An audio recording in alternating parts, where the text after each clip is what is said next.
किसी के भी मन की बातें जानने के लिए 3 तरीके होते हैं, लेकिन इन तीनों तरीकों को समझना अति आवश्यक है।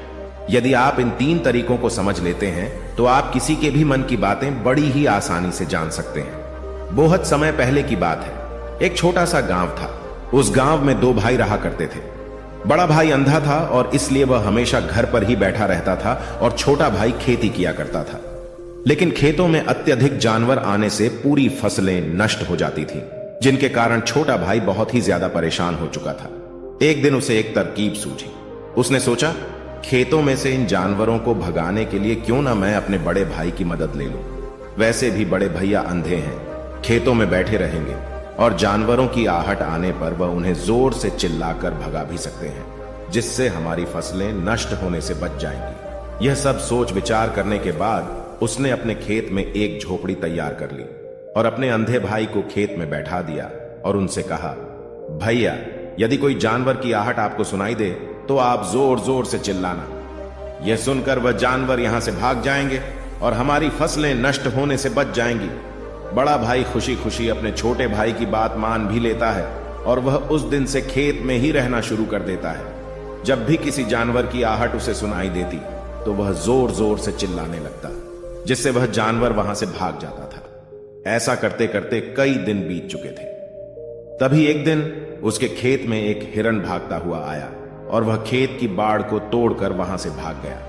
लेकिन उसे हिरण का पीछा करते हुए एक राजा भी उस खेत में आ पहुंचा। तभी राजा की नजर उस अंधे भाई पर पड़ती है। राजा उस व्यक्ति से कहता है, देखो, मैं यहां पर एक जानवर का पीछा करते हुए आया हूं। क्या तुमने उस जानवर को यहां पर देखा है? पर वह व्यक्ति कहता है, हे राजन, मैं तो अंधा हूं, मैं भला किसी जानवर को कैसे देख सकता हूं? लेकिन मैं आपको इतना जरूर बता सकता हूं कि जो जानवर मेरे खेतों से भाग कर गया है वह आपके लायक नहीं है। आप उसके पीछे अपना समय बर्बाद न करें। राजा संदेह व्यक्त की बात सुनकर बड़ा ही अचरज में पड़ जाता है। वह सोचने लग जाता है कि यह तो अंधा है, फिर इसे कैसे पता चल गया कि जिस हिरण की तलाश कर रहा हूं वह मेरे लायक नहीं है। तभी राजा उस अंधे व्यक्ति से कहता है, कहीं तुम मुझसे झूठ तो नहीं बोल रहे हो कि तुम अंधे हो और तुम्हें कैसे पता कि जो जानवर यहां से भागा है वह मेरे लायक ही नहीं है? इस पर वह अंधा व्यक्ति कहता है कि यह राजन, जिसे आप एक हिरण समझ रहे हैं, असल में वह एक हिरण नहीं है बल्कि एक मादा हिरण है और वह गर्भवती भी है। और जहां तक मुझे ध्यात है, मैंने कभी किसी राजा को किसी गर्भवती हिरण का शिकार करते हुए नहीं सुना है।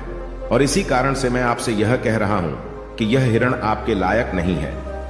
आप उसके पीछे अपना समय व्यर्थ न करें। यह सुनकर राजा और भी अचरज में पड़ गया कि अंधा आदमी कैसे जान सकता है कि वह हिरण गर्भवती है।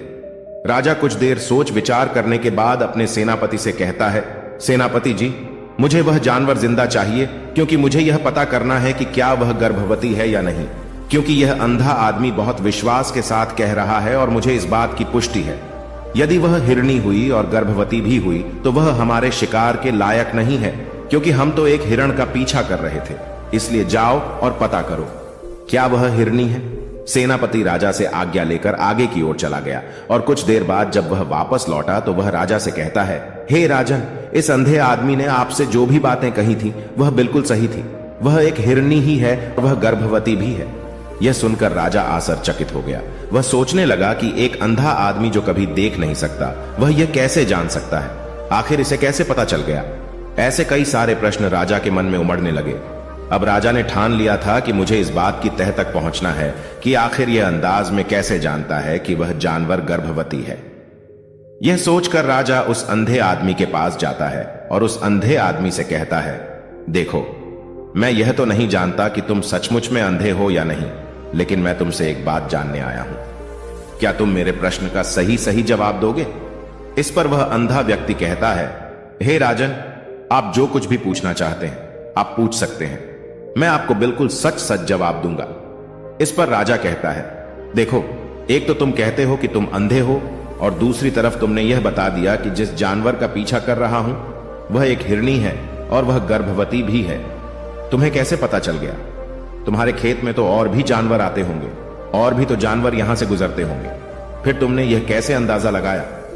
तभी वह अंधा व्यक्ति राजा से कहता है, हे राजन, आप जिसका पीछा कर रहे थे वह जब मेरे खेत में आई तो उसकी रफ्तार और उसके भागने की आहट से मुझे यह एहसास हो चुका था कि वह एक हिरणी है और मेरे खेत की जो बाड़ है, जो जानवरों को रोकने के लिए खेत के चारों तरफ बनी है, वह बहुत छोटी है, उसकी ऊंचाई ज्यादा नहीं है, लेकिन वह जानवर इस बात को तोड़कर भागे। और यदि वह इस बात को छलांग लगाकर पार करने का प्रयास करती तो इससे उसके बच्चे को खतरा हो जाता, और इसी बात से मैंने यह पता लगा लिया कि वह गर्भवती है। इस पर राजा के मन में एक और प्रश्न उठा। राजा ने कहा कि तुम्हें कैसे पता चल गया कि वह एक हिरणी ही है, और भी 2 जानवर यहां से आते जाते होंगे।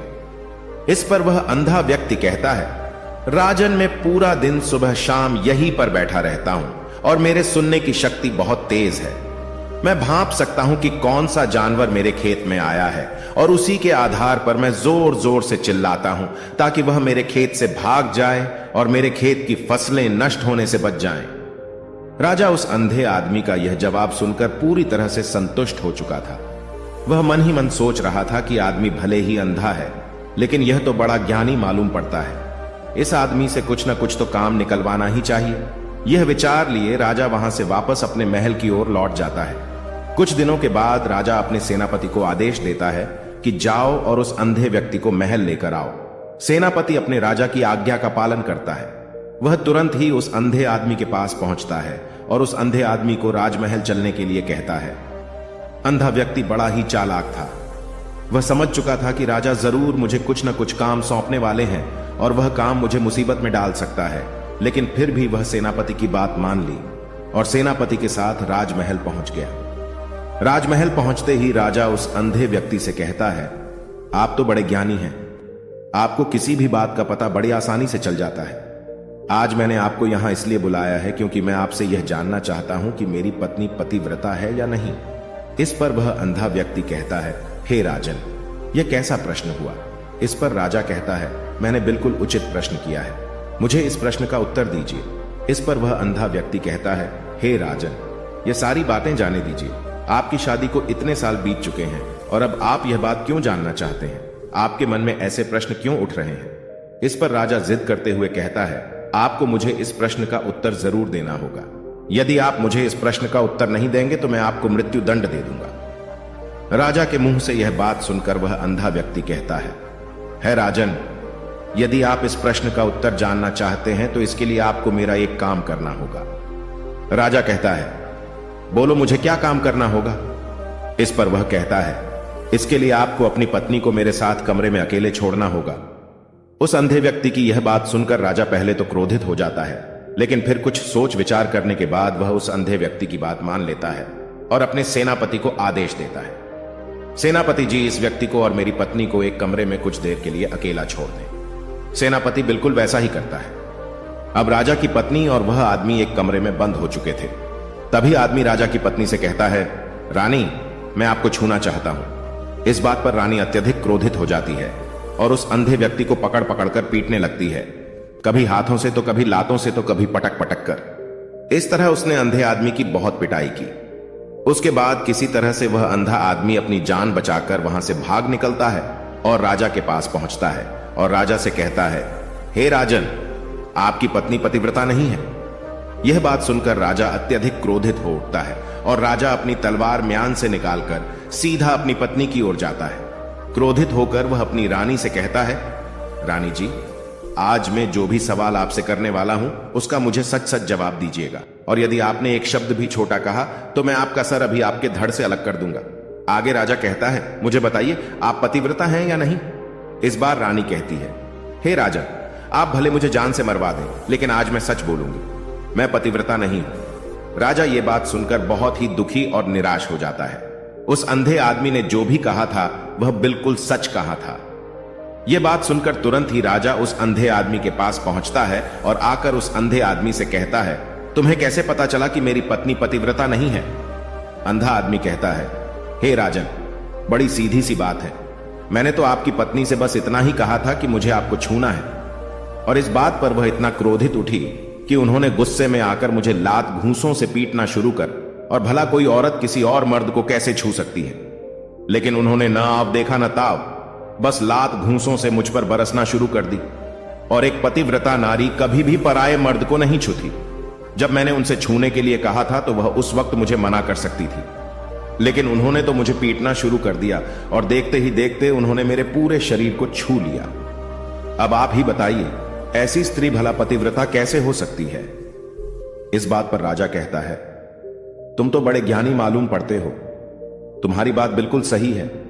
चलो तुम मेरे एक और प्रश्न का जवाब दो। तुमने मुझे इस प्रश्न का सही जवाब दे दिया तो मैं तुम्हें यहां से जाने दूंगा। राजा उस अंधे आदमी से कहता है कि तुम मुझे बताओ, क्या मैं सच में अपने पिताजी का ही बेटा हूं या फिर किसी और का? इस पर अंधा आदमी कहता है, हे राजन, इस बात से आपको क्या लेना देना? आप किसी की भी औलाद हो, आखिर आप इस राज्य के राजा ही, इसलिए इस प्रश्न को जाने दीजिए। राजा कहता है, नहीं नहीं, मुझे इस प्रश्न का सही जवाब चाहिए, अन्यथा यह प्रश्न मुझे बहुत परेशान करता रहेगा, इसलिए मैं इसका सही सही जवाब आपसे जानना चाहता हूं। यदि तुम इसका सही सही जवाब दे देते हो तो तुम यहां से जा सकते हो। इस पर वह आदमी कहता है, इसके लिए तो मुझे आपकी मां के पास भी जाने की आवश्यकता नहीं है। मैं आपको अभी भी यह बता सकता हूं कि आप किसकी औलाद हैं, लेकिन उससे पहले मैं चाहता हूं कि आप मुझसे वादा करें कि आप मुझ पर क्रोध नहीं करेंगे। राजा ने कहा, मैं तुमसे वादा करता हूं, मैं तुम पर क्रोध नहीं करूंगा। उसके बाद वह अंधा आदमी राजा से कहता है, राजन राजन, आप तो अपने ही पिता के पुत्र, लेकिन आप पर एक कंजूस सेठ की छाया पड़ी हुई है। यह सुनकर राजा बहुत ही क्रोधित हो उठा और वह तुरंत तलवार निकालकर अपनी मां के पास पहुंच जाता है। वहां पर पहुंचने के बाद अपनी मां से कहता है, मां मुझे सच सच बताइए, क्या मैं अपने ही पिता का पुत्र हूं या नहीं? यदि आपने मुझे सही सही नहीं बताया तो मैं यहीं पर प्राण त्याग दूंगा। मुझे बताओ क्या सच है? इस पर उस राजा की मां कहती है, बेटा तू है तो अपने ही पिता का पुत्र, लेकिन तुम्हारे ऊपर एक कंजूस सेठ की छाया पड़ी हुई है। जब मैं एक बार नहाने के बाद अपना मुंह आईने में देख रही थी, तभी उस कांच के पीछे मुझे एक कंजूस सेठ नजर आता है और उसी की छाया तुम पर पड़ चुकी है। यह सुनते ही राजा और भी ज्यादा अचरज में पड़ जाता है और वह तुरंत दौड़ा दौड़ा वापस उस अंधे आदमी के पास पहुंचता है और उस अंधे आदमी से कहता है, तुम्हें कैसे पता चला कि मुझ पर एक कंजूस सेठ की छाया पड़ी हुई है? इस पर अंधा आदमी कहता है, राजन, आपने मुझसे कई सारे सवाल पूछे जिनका जवाब भी मैंने आपको सही से दिया। यदि कोई और राजा होता तो मुझे उसके बदले ढेर सारे इनाम दिया होता, लेकिन अब तक आपने मुझे एक फूटी कौड़ी भी नहीं दी। इस बात से मैंने अंदाजा लगा लिया था कि आप बहुत कंजूस हैं। यह बात सुनकर राजा जोर जोर से हंसने लगा और कहता है कि आप जो भी मांगे तो मैं आपको अवश्य दूंगा, लेकिन मुझे यह बात बताओ कि तुम्हें कैसे पता चल जाता है कि कौन सी बात सही है और कौन सी बात गलत? तुम किसी की बात का इतना सटीक और सही जवाब कैसे दे पाते हो? इस पर वह अंदाज में कहता है कि हे राजन, मैं तो वैसे ही अंधा हूं। मेरी आंखें होती तो मैं किसी की भी मन की बातें बड़ी सरलता से जान लेता। मन की भी एक भाषा होती है और यह भाषा मनुष्य के शरीर के व्यवहार के रूप में देखी जा सकती है। उसकी आंखों से, उसके होठों से, उसकी दान करने के तरीकों से, उसकी क्रियाओं से यह पता किया जा सकता है कि उसके मन में क्या चल रहा है। उसके आधार पर हम किसी के भी मन की बातें जान सकते हैं, लेकिन मैं तो जन्म से ही अंधाज हूं, मैं देख नहीं सकता, इसीलिए मैं क्रियाओं से देखता हूं। यदि मुझे कोई बात जाननी होती है तो अगले आदमी को मुझे कुछ काम देना पड़ता है, जिस पर वह व्यक्ति किस तरीके से उस काम को करता है, उसके आधार पर ही मैं यह पता लगा पाता हूं कि आखिर उसके मन में क्या चल रहा है। तभी वह राजा कहता है, तो इसका अर्थ यह हुआ कि मैं भी किसी के भी मन की बातें जान सकता हूं। इस पर वह अंधा आदमी कहता है कि हे राजा, अवश्य, किंतु उससे पहले आपको अपने ऊपर काम करना होगा और वह अपने मन को शांत करना, अपने मन को वर्तमान में लाना, जिसके लिए मैं आज आपको 3 तरीके बताने वाला हूं। और ये तीनों ही तरीके बड़े ही आसान हैं और सरल हैं, किंतु हे राजन, उससे पहले आपको एक काम करना होगा, अपने मन को एकाग्र करना होगा। जब हम अपने मन को एकाग्र करते हैं, अपने मन को वर्तमान में लाते हैं, तो हम दूसरे के मन की बातें जान सकते हैं, क्योंकि वह आदमी अभी भी अपने मन में वर्तमान में ही सोच रहा है और हमारे मन को वर्तमान में ही लाना होगा, तभी हम उसके मन की बातें जान सकते हैं। यदि हम अतीत में हुई घटनाओं के बारे में सोच रहे होंगे, तो जो अगला आदमी में सोच रहा है, वर्तमान में अपनी मन में बात कर रहा है, वह हम कैसे जान पाएंगे?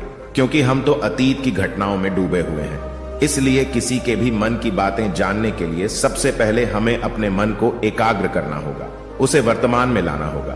फिर वह अंधा व्यक्ति राजा से कहता है, हे राजन, जो 3 तरीके मैं आपको बताने वाला हूं, इन 3 तरीकों से आप बड़ी आसानी से किसी के भी मन की बातें जान सकते हैं। यह राजा जो सबसे पहला तरीका है वह आंखों पर ध्यान देना। किसी व्यक्ति से बात करते हुए उसकी आंखों में देखना, उसकी आंखों पर ध्यान देना ज्यादा जरूरी है, क्योंकि आंखें बोलती नहीं और बहुत कुछ कह जाती हैं। यदि हम किसी व्यक्ति की आंखों को, इशारों को समझना सीख जाएं, तो हम यह जान पाएंगे कि व्यक्ति के दिमाग में क्या चल रहा है, वह क्या सोच रहा है और अभी वह क्या करने वाला है। मेरे पास आंखें नहीं हैं, लेकिन मैंने अपने गुरु से यह विद्या सीखी है, क्योंकि बहुत साल पहले मेरे पास आंखें थीं और मैं उस वक्त लोगों के मन की बातें केवल आंखों में ही देखकर जान लेता था। इसलिए यदि आप भी दूसरों की बातें जानना चाहते हैं तो आपको भी उनकी आंखों पर गौर करना होगा, जैसे कि वह कब और कहां किधर देख रहे हैं। वह आंखों को इधर उधर घुमा रहे हैं या फिर उसकी आंखें खुश नजर आ रही हैं, और फिर आंखों में कहीं निराशा तो नहीं है, जैसा कि एक चोर होता है। उसकी आंखों में जब हम देखते हैं तो हमें यह पता चलता है कि अगला आदमी ने कोई गलती की है। ठीक उसी प्रकार जब हम किसी चालाक व्यक्ति की आंखों में देखते हैं तो आपको पता चलेगा कि उसकी आंखों में चालाकी होती है। यह एक बहुत ही सीधा और आसान तरीका होता है। यदि आपको यह पता लगाना है कि सामने वाला व्यक्ति आपसे झूठ कह रहा है या फिर सच कह रहा है, तो आपको उसकी आंखों में ध्यान देना अति आवश्यक होता है। यदि आपसे बात करते वह व्यक्ति अपनी आंखें इधर उधर घुमा रहा है या ऊपर नीचे, इधर उधर, दाएं बाएं रहा है, तो इसका अर्थ यह हुआ कि वह इस बात से निकलने का कोई रास्ता ढूंढ रहा है, वह कोई झूठ बना रहा है। यदि सामने वाला व्यक्ति आपसे झूठ कहने का प्रयास कर रहा है तो वह आपसे नजर नहीं मिला पाएगा। ठीक उसी प्रकार दूसरे तरीके में हम चेहरे को पढ़ना सीखते हैं, क्योंकि चेहरे के हाव भाव होते हैं जिससे हम मन की बातें बड़ी आसानी से समझ सकते हैं, और इन्हें भी समझना बहुत जरूरी है। कभी कभी कोई व्यक्ति अपने चेहरे से, अपने हाव भाव से बहुत कुछ अलग अलग व्यवहार करता है। यदि आप किसी व्यक्ति के चेहरे में गौर करेंगे तो आप आसानी से समझ पाएंगे कि व्यक्ति निराश है या बहुत उदास है, या फिर वह बहुत खुश है, या फिर उसे कोई बड़ा दुख है तो अपने अंदर क्या महसूस कर रहा है।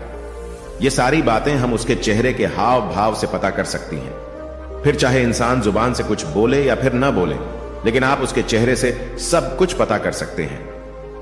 आगे अंधा व्यक्ति राजा से तीसरा तरीका बताते हुए कहता है कि हाथों के शरीर का व्यवहार, मन की बात समझने के लिए हमें हाथ के इशारे और शरीर के व्यवहार को समझना बहुत ही आवश्यक है।